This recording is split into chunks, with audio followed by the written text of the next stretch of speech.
16 жасқа толған балаларға арналған.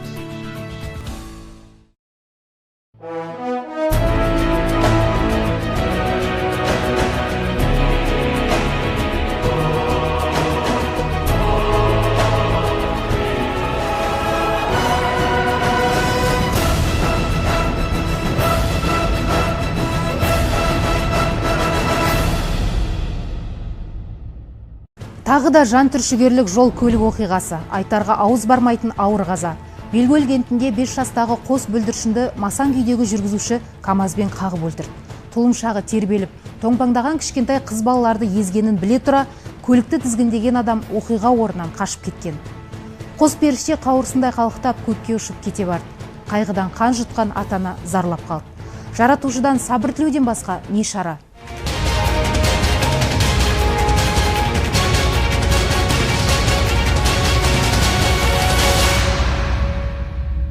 Шілденің алғашқы жұмасы. Арал ауданы Шөміш елді мекені маңындағы жол апатының көрінісі бұл. Toyota маркалы автокөлік жолдағы мүйізді ірі қараға, одан соң қарсы бағытта келе жатқан Мерседеске соғылады. Қос автокөліктегі 7 адамның екеуі оқиға орнында көз жұмса, 5-еуі ауыр жарақатпен аудандық аурухананың жансақтау бөліміне жеткізілген. Суық хабар қадағалаушы орган өкілдеріне де қозғау салды. Әрине, ендігі жерде кінәлілердің заң алдында жауап беруі қатаң талап етіледі. Армағайын, эфирде заң сөйлейді. Бүгін көретіндеріңіз, тұлымшағы тербелген қос бүлдіршінді КамАЗбен қағып өлтірген күдіктінің ісі сотқа жетті. Үлкен жүк машина жүргізуші азамат оқиға орнын қалдырып кеткен болатын. Психолог-стратег алаяқтықты кәсіп етіп 18 рет қылмыс жасаса да бостандықта жүр. Автобус паркінде кондуктор болып жұмыс істейтін азаматша қалайша жазадан оңай құтылып кетуде. Заңды біліп отқан болу керек. Бір-екі эпизодпен кешірім алып отса, арыз жазған адамға қайтарып беріп, кешірім алып қысқартып, арыз жазбағанға өтесін беріп жүре берген. Облыстық сот жүйесінің тарихында алғаш рет Қос аудандық сотқа нәзік жандар басшылыққа тағайындалды. Жаңақорған аудандық сотының төрағасы Әлия Түбекбаеваның сыр сұхбаты. Сол әлі күнге дейін сол оқиға болған жерден, сол ауылдың тұсынан өтіп бара жатқанда мен іштей осы іске оралам әрқашан. Даудың басы бір дана тоқ шығаратын мотор.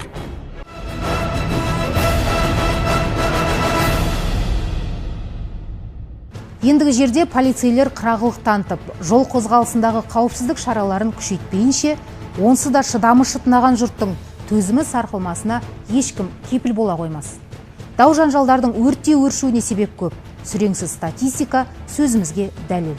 Осы 6 ай көлемінде жол қозғалыс ережесі бұзушылықтар бойынша барлығы 50 мыңнан астам құқық бұзушылықтар анықталды. Оларға 234 миллион жуық айыппұлдар салынып, 180 миллион теңгесі өндірді. Олардың ішінде мына жол апатына тікелей әсер ететін автокөлікті мас күйінде басқару 821 дерегі анықталды. Қарсы бағытқа шығып кету 197, жылдамдықты асыру 6000, ұялы телефонмен сөйлесу 2000-нан астам деректері орын алды.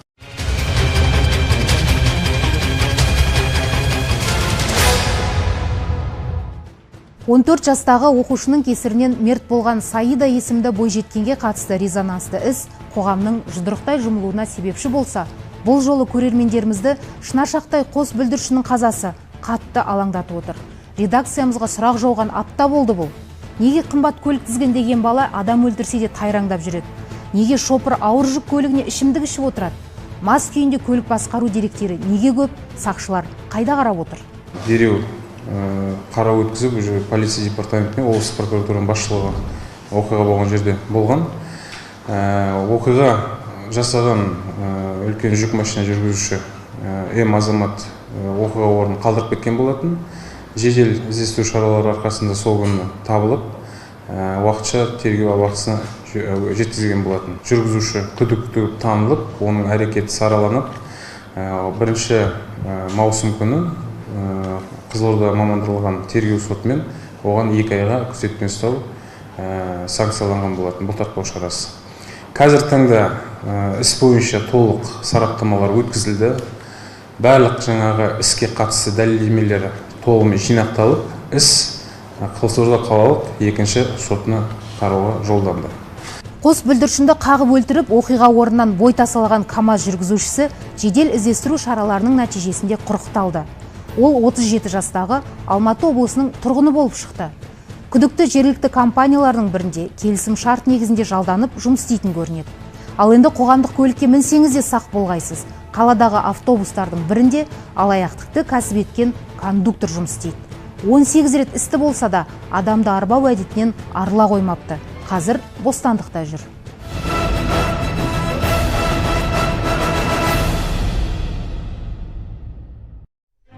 Әккі айлакер дәл осындай болса керек. Балалы шағалы, жоғары білімді педагог, психолог талай заңгердің шаңын қаптырбақ кетеді. Көрмеген құқайы жоқ. 2008 жылы 5 жылға бас бостандығынан айыру жазасы тағайындалып, үкімнің орындалуы 2 жылға кейінге қалдырылған. 2009-да мүлкі тәркіленіп, 7 жылға бас бостандығынан айыру жазасы тағайындалған. 2010 жылы тағы да сотты болып, шартты түрде мерзімнен бұрын босатылыпты. 2017-де алаяқтық бойынша 5 жылға бас бостандығынан айыру жазасы тағайындалып, жазасын өтеу 4 жылға кейінге қалдырылған. Қысқасы бақандай 18 рет істі болған. Ал қазір бұл әйел пробация қызметі есебінен қоғамдық көлікте кондуктор болып жұмыс істейді. Сотталғандай 2008 жылдан бастап 18 рет бұл сотталушыға қылмыстық іс алаяқтықпен қозғалған. Оның ішінде 3-4 рет айыптау үкімі шыққан. Оның ішінде 7 жылдан астам мерзімге бас бостандығынан айырылған, 10 жыл бұрын өтеп шыққан. Бірақ оған қарамастан осындай онша ауыр емес, жеңіл желпі эпизодтар бойынша тоқтамай келеді осы күнге дейін. Үстінен 18 рет қылмыстық іс қозғалса да, 42 жастағы азаматша адам арбау әдетінен арыла алмай жүрген көрінеді. Сол себепті де Қызылорда қаласының нөмірі 2 соты алаяқты қылмыстардың алдын алу мақсатында бұл жайтты телеарна назарына жеткізуді қажет деп тауып, жекеше қаулы шығарған.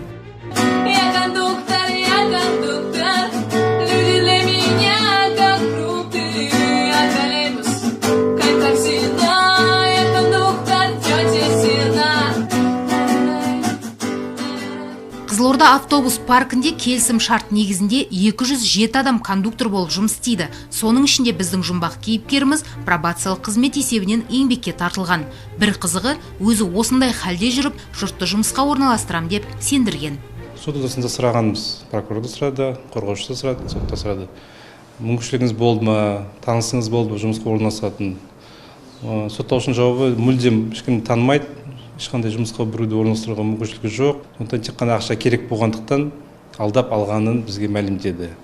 Сонымен қатар сот отырысында бұл қылмыс бойынша жәбірленушісіне сол ақшасын қайтарып бергендіктен заңға сәйкес ол іс тоқтатылуға жатады, қысқартылуға. Сотталуына байланысты міндетті түрде біз оны қылмыстық жауапкершіліктен босатуымыз керек. Қазақта сөз бар ғой, бәле аяқ астынан деп. Бұндай бір істі болған, бұған дейін де қызметкерлеріміз бар, бұған дейін де жүргізушілеріміз бар.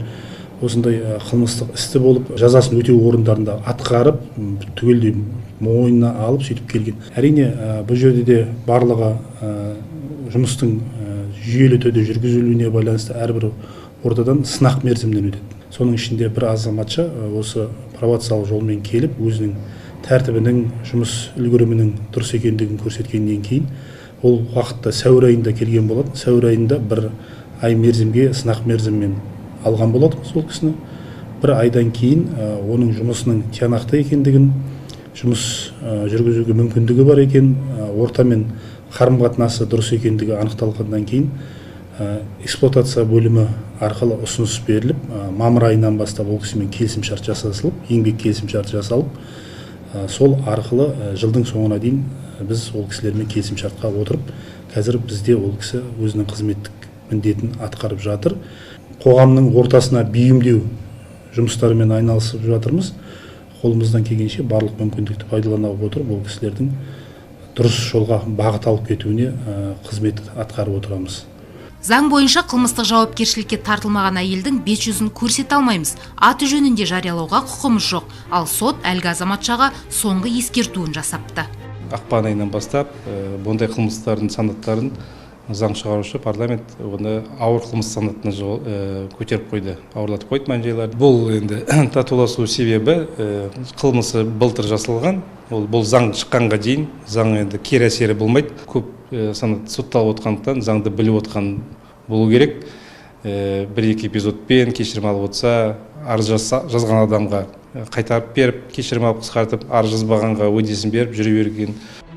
Жалпы жыл басынан бері облыс бойынша 483 алаяқтық қылмыс тіркелген. Соның ішінде қарызға ақша алып қайтармау дерегі 48, несие алуға көмектесем дегендерге алдану 68, жұмысқа тұрғызам дегендерге сенгендер 63, кезектен тыс үй алуға көмектесем дегендер 67, интернет желісі немесе ұялы телефон арқылы сенімге кіріп, есеп шотына ақша салдырғандар саны 98, тағы басқалары 94-ті құрап отыр.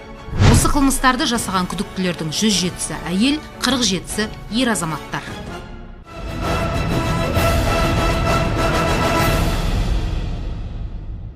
Сот болу, от болумен бір.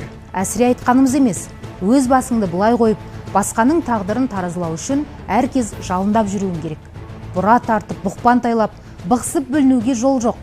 Пенделікке жығылсаң, өз артыңа тығылсаң, бұл салада салмағың болмайтынын уақыт көрсетіп келеді. Ал осы жауапты жүкті көтеріп, ер азаматтармен қатар шыдас беріп жүрген нәзік жандар жетерлік. Біздің келесі кейіпкеріміз еңбек жолын ұлағатты ұстаздықтан бастап, бүгінде әділдіктің шырақшысына айналған маман. Сонысымен де дара шықты. Облыстық сот жүйесінің 80 жылдық тарихында алғаш рет өңіріміздің солтүстігі мен оңтүстігінде нәзік жандар басшылыққа тағайындалып отыр. Бұған дейін қалалық сот судьясы болған Камшат Садуақасова Арал аудандық сотына төрағалық етсе, Жаңақорған аудандық сотының төрағасы болып Әлия Түбекбаева тағайындалды. Төрайым емес, төраға деудің астарында қаншама мән жатыр. Тура биде туған жоқ айдары.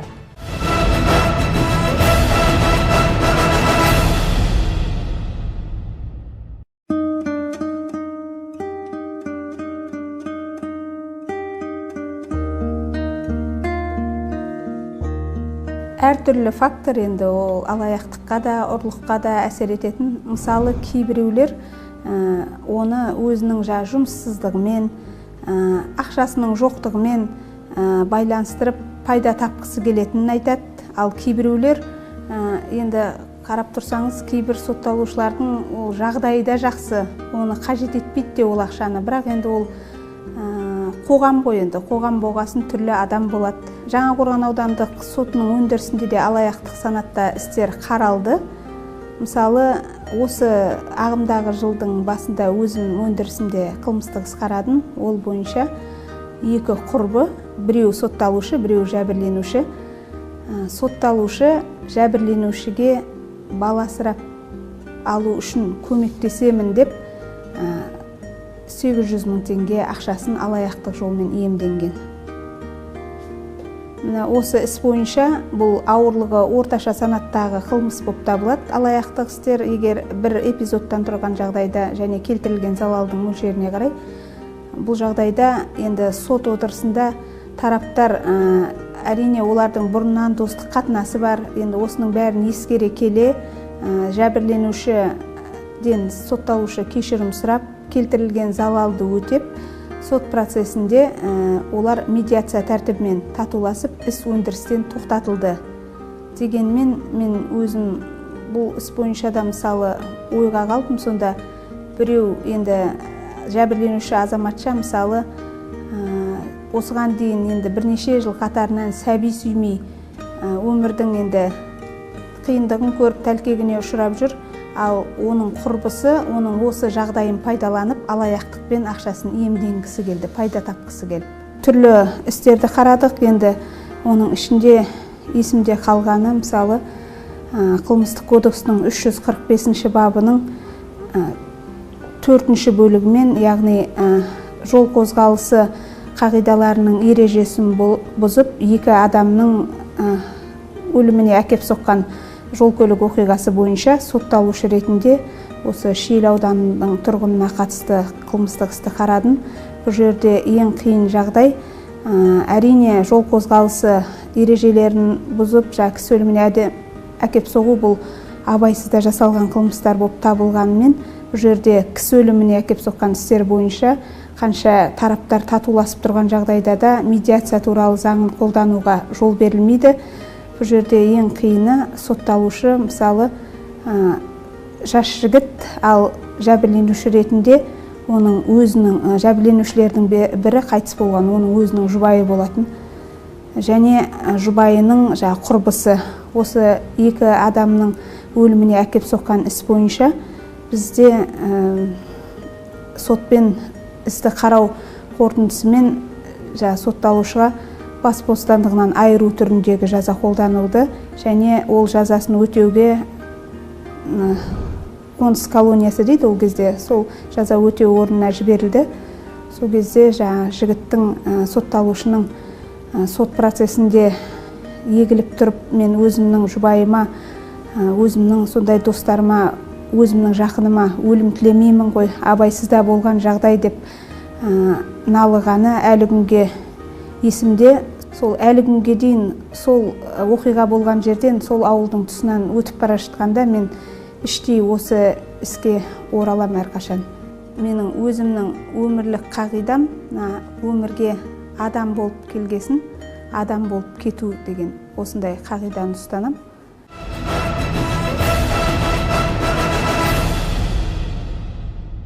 Бітім бағзыдан бар ұстаным. Айыбы ауыр болмаса, ілгерідегілердің ізімен мәмілеге келу қай тарапқа да тиімді. Сондықтан бүгінде істі сотқа жеткізбей медиация тәртібімен шешу кең өріс алуда. Бұл бастама тек облыс орталығында ғана емес, әрбір елді мекен, аудандарда да байқалады.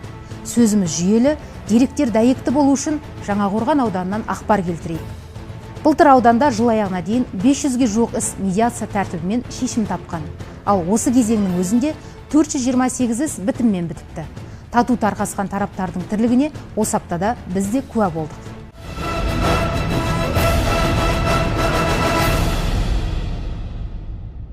Іс өндірістен тоқтатылып, Абдраманов сотталушы жауаптылықта босатылуы мүмкін, оған келісесіз бе?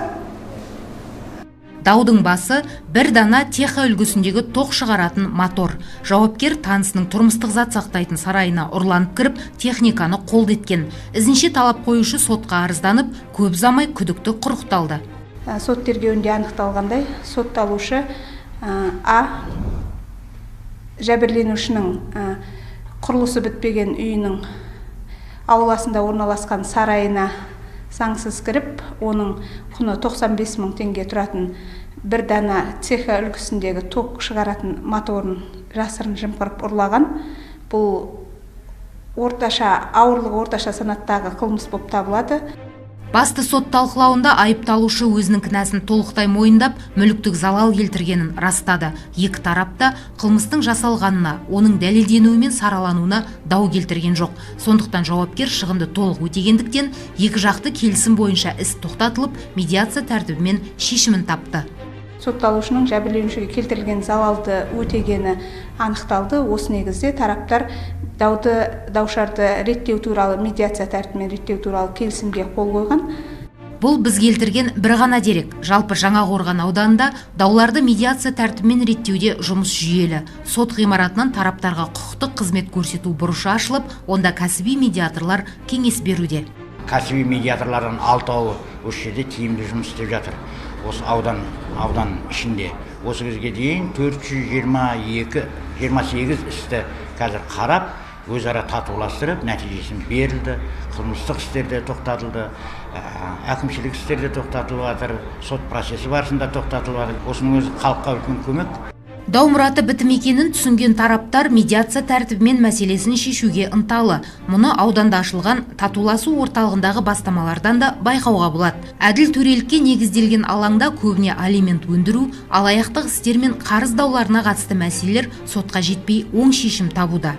Халықты әуре сарсаңға көп түсірмей, осы шоғырландырып бір жерден түсініктеме беру, заң аясын халыққа жеткізу мәселесі бойынша жұмыстар жасап жатырмыз. 2017 жылдың қараша айынан бастап ауданда құқық қорғау қызмет орталығы ашылды прокуратура тарапынан.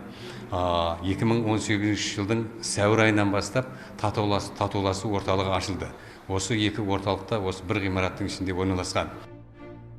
Ал татуласу орталығына ағымдағы жылы 57 азамат мәселесімен келіпті. Соның басым бөлігі бітіммен тарқасқан. Айта кетерлігі, мұнда кәсіби медиаторлармен қатар аудандық соттың судьялары да азаматтарға кеңес береді.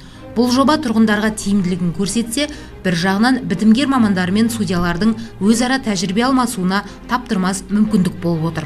Айына бір рет осы сотсыз татуласу орталығына келіп, кезекшілік ұйымдастырып, халықты қабылдау жүргізіп тұрамыз. Кәсіби медиаторлардың арқасында да біраз азаматтық тәртіпте даулар сотқа дейін шешіліп жатыр. Қазірдің өзінде бір жылдың ішінде 400-ге жақын арыздар осы медиация туралы заңның, яғни біздің кәсіби медиаторлардың арқасында сотқа дейін жеткізбей татуласу келісімдерін жасасқан.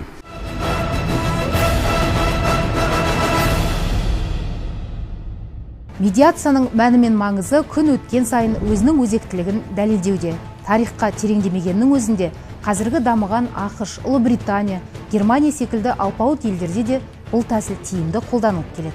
Сондықтан істі бітіммен шешу бастамасы шалғайдағы жұрттың тірлігіне де тірек болуы құптарлық. Біз хабарымызды осы тұстан түйіндейміз. Бітімі бар ел бүтін.